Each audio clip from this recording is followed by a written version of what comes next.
네, 나는 이렇게 금융권 취업했다 두 번째 강의 한번 시작을 해보도록 하겠습니다.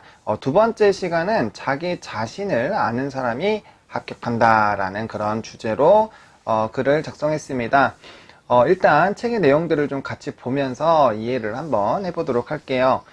대부분 취업을 준비하면 이제 스펙, 어학, 봉사활동, 대외활동 등 정말 다양한 노력들을 합니다. 하지만 이제 스펙으로만 이제 취업해서 접근을 하게 됐을 때 더 좋은 스펙을 가진 사람을 이기기는 쉽지 않겠죠. 스펙으로만 평가를 하게 됐을 때는 당연히 냉정하게 서울대, 뭐 연고대 이런 식으로 학벌부터 내려올 것이고요. 자격증을 몇 개를 갖고 있는지, 어떤 자격증을 갖고 있는지, 대외활동은 어떤 것들을 했는지, 인턴은 몇 군데에서 했고 얼마나 좋은 곳에서 인턴 경험이 있었는지 이제 이러한 부분들로 많이 진행이 될 겁니다. 근데 우리가 이렇게 스펙만으로 접근을 하게 됐을 때는 생각보다 어려울 수 있어요. 그리고 취업은 우리가 생각하는 것과는 다르게 이제 스펙으로만 진행이 되지 않습니다. 그 사람이 갖고 있는 성향이 어떤지도 굉장히 좀 중요하고요. 그리고 어떻게 노력을 해왔는지에 대한 그런 긍정적인 평가도 많이 받게 되어 있습니다. 그렇기 때문에 우리는 자기 자신을 반드시 분석할 필요성이 있죠. 다음 페이지를 한번 볼게요. 홍길동과 김영준은 학교 식당 안에서 얘기를 하고 있는 부분인데, 이제 영주야, 이번에 어디로 지원하기로 했어? 라고 했을 때 한숨만 나온다. 굉장히 어려운 상황이고, 우리가 일반적으로 취업에 대해서 얘기할 때, 비슷한 얘기들을 사람들과 하는 그런 부분이죠. 그런 상황에서 어려움이 있는데, 일단은 좀 다급한 마음에 영업직이라도 넣어보려고 라고 했습니다. 그랬더니 친구가 무슨 네가 영업이냐 라는 식으로 약간 좀 비웃는 그런 부분들이 있었죠. 그게 이제 친구니까 비웃었다라기보다는 좀 놀랬다라는 표현이 더 맞겠다라고 표현을 좀 정정해 보도록 할게요. 그러니까 이제 내성적이고 영업이랑 전혀 관계가 없는 친구가 영업직으로 가게 된다라고 했을 때는 물론 잘할 수 있어요. 그 내성적인 부분을 최대한 활용을 해서 고객들을 잘 분류하고 그 사람들에게 굉장히 뭐 DM이나 여러 가지 이제 문서화를 통해서 고객의 마음을 사로잡을 수도 있습니다. 하지만 일반적으로 영업직 같은 경우는 고객과의 라포 형성을 굉장히 관계를 잘 형성하고 편안하게 접근을 하고 당당하게 가서 여러 가지 이야기를 하고 얼굴에 어떻게 보면 좀 철판을 깐다라고 할 수 있겠죠. 그런 식으로 해서 많은 사람들에게 접촉을 하고 영업을 하게 됩니다. 근데 이렇게 내성적인 사람 같은 경우는 사실은 직무상으로는 잘 받지가 않아요. 그러면 채용 담당자가 영업직을 채용을 해야 되는데 자기소개서 내용이 전부 다 내성적입니다. 뭐 집 안에서 독서하는 게 좋아하고 주변 사람들과 얘기하는 거 싫어하고 자기 혼자 독자적으로 일하는 것을 좋아한다 라는 그런 얘기들만 있다고 해봅시다. 그렇게 했을 때 과연 이제 채용 담당자는 이 사람이 오랫동안 이 회사에서 버틸 수 있을까라는 고민을 첫 번째로 할 것이고요. 이 사람을 고용했을 때 회사에 기여를 할 수 있을지 여러 가지 부분들을 좀 냉정하게 판단을 해보겠죠. 근데 그러한 부분들로 봤을 때 사실은 굉장히 외향적이고 이런 영업 활동을 많이 했었던 그런 친구들과 비교했을 때는 사실은 조금 어려울 수 있다라는 거죠. 그렇기 때문에 자신의 직무에 잘 맞지 않기 때문에 이제 자기소개서에서 불합격하는 경우가 굉장히 많습니다. 물론 이제 그런 부분들을 평가를 받고 뭐 스펙이나 여러 가지 대외적인 그런 요소로 이제 뭐 자기소개서 부분에서 합격을 했을지라도 면접에서 그런 부분들이 확실하게 좀 갈리게 되는 그런 부분들이 있다라고 보시면 좋을 것 같고요. 블라인드 채용이 진행이 되면서 이제는 이 자소서 내용이 굉장히 중요합니다. 어떠한 생활을 했는지 어떻게 성장했는지를 여기 이제 글로 다 녹여내야 되기 때문에 자기가 어떤 사람인지 명확하게 분석을 할 필요성이 있겠다라고 일단은 정리를 또 해볼게요. 그러면 자기 자신을 어떻게 분석을 하느냐? 제가 이제 첫 번째 강의 때 뭐 브레인스토밍 기법이나 여러 가지 기법들이 있다라고 얘기를 드렸는데 그 예시가 요 페이지에 있습니다.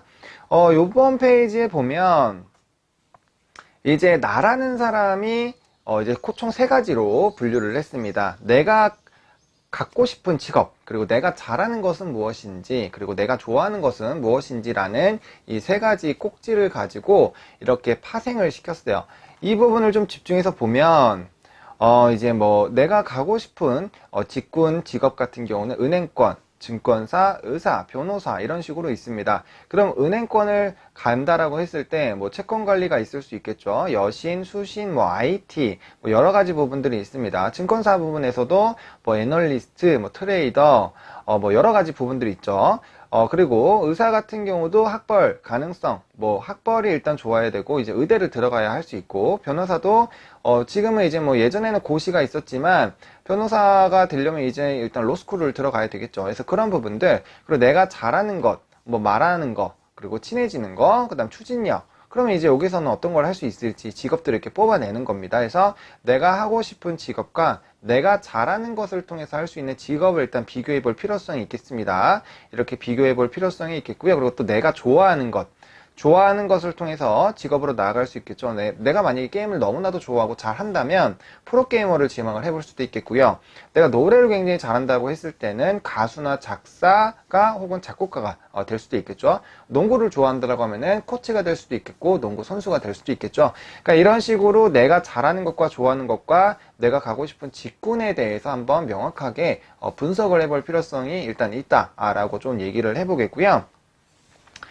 이제 관련된 부분에서 또 어떤 부분이 제일 맞는지 파생을 해야 됩니다. 그래서 수신 부분일 때는 어떠한 역량이 필요한지, 뭐 친절성, 그리고 고객 응대, 마인드, 뭐 이런 것들이죠. 뭐 말하는 것들, 뭐 캐치 능력, 문제 해결 능력. 왜냐면은 수신에서는 일반적으로는 뭐 예적금, 뭐 이런 부분들을 하겠지만 고객이 어떤 거를 원하는지 빠르게 파악을 하고 그거에 대한 솔루션을 줄 수 있는 그런 부분들. 여신 같은 경우는 이제 대출을 해야 되니까 이제 대출 부분에서 이 사람이 정말 이런 상환 능력이 있는지, 그리고 이러한 돈을 빌려줬을 때 이 사람이 이런 사업 부분을 좀 키워나갈 수 있는지, 이런 여러 가지 부분들 한번 체크해 봐야 되겠고요.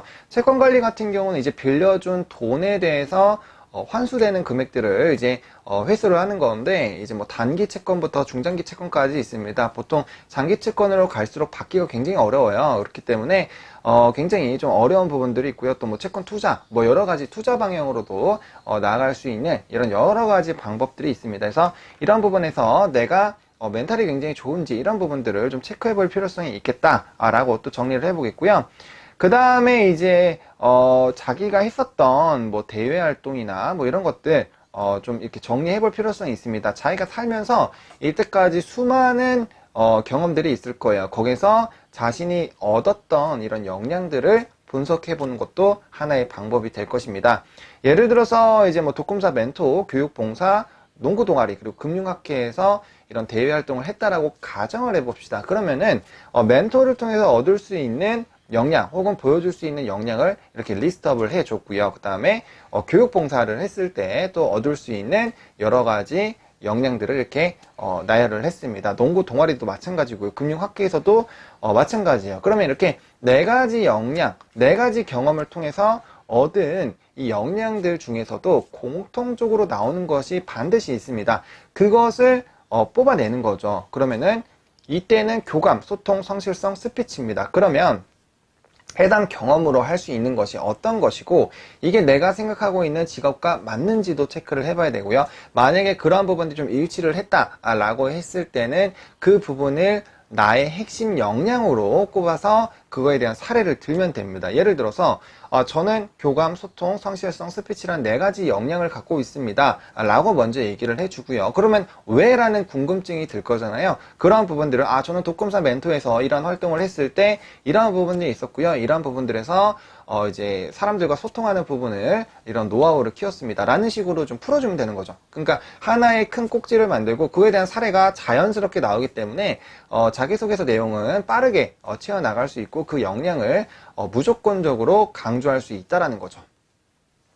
우리가 이렇게 어떤 행동을 했는지, 그리고 내가 뭘 좋아하고 어떤 걸 잘할 수 있고 내 취미가 뭔지 이런 것들을 분석을 해 나가면서 자기 자신에 대해서 한번 알아가 볼 필요성이 있습니다. 생각보다 우리 자신을 우리가 잘 몰라요.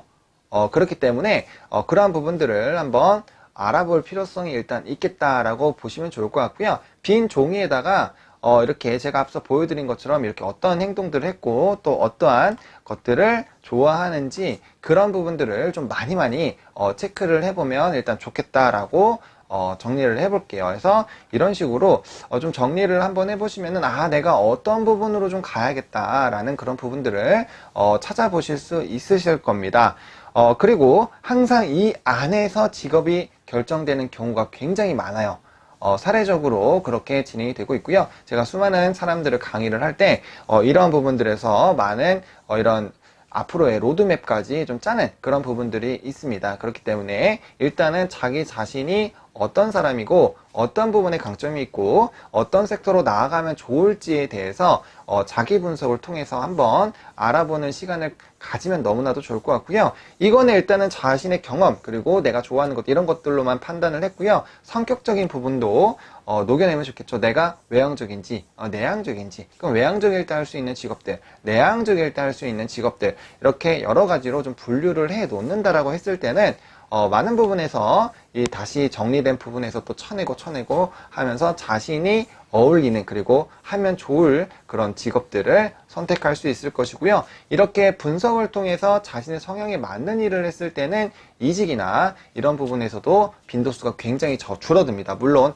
회사에 들어갔을 때 그 이제 직원들과의 마찰, 뭐 사람 관계에서만 문제가 없다라고 하거나 업무 강도가 너무 심하지 않는다라고 했을 때는 굉장히 순항을 할 수 있다라는 그런 부분들 같이 체크해 보시면 좋겠다라고 정리를 해보도록 할게요. 그래서 이번 장에서는 자기 분석을 왜 해야 되는지, 그리고 자기 분석을 하지 않았을 때는 빠르게 자기소개서나 면접에서 좀 탈락할 수 있다라는 점, 그리고 자기 분석을 통한다라면은 원활하게 일을 진행할 수 있는 그런 부분에 대한 직업들을 우리가 선택할 수 있다라는 점을, 그리고 자기소개서 내용도 빠르게 사례를 통해서 집어넣을 수 있다라는 그런 여러 가지 부분들에서 이득이 있으니까요. 반드시 자기소개서나 면접을 준비하기 전에 시간 얼마 안 걸립니다. 1시간이면 충분해요.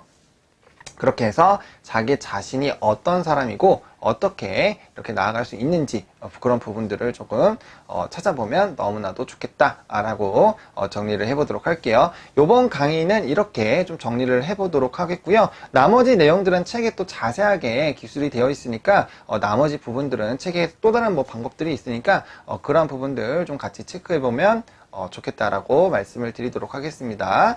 이제 3강에서는 또 다른 내용으로 여러분들의 취업에 좀 도움이 되는 그런 내용들 들고 오도록 하겠습니다.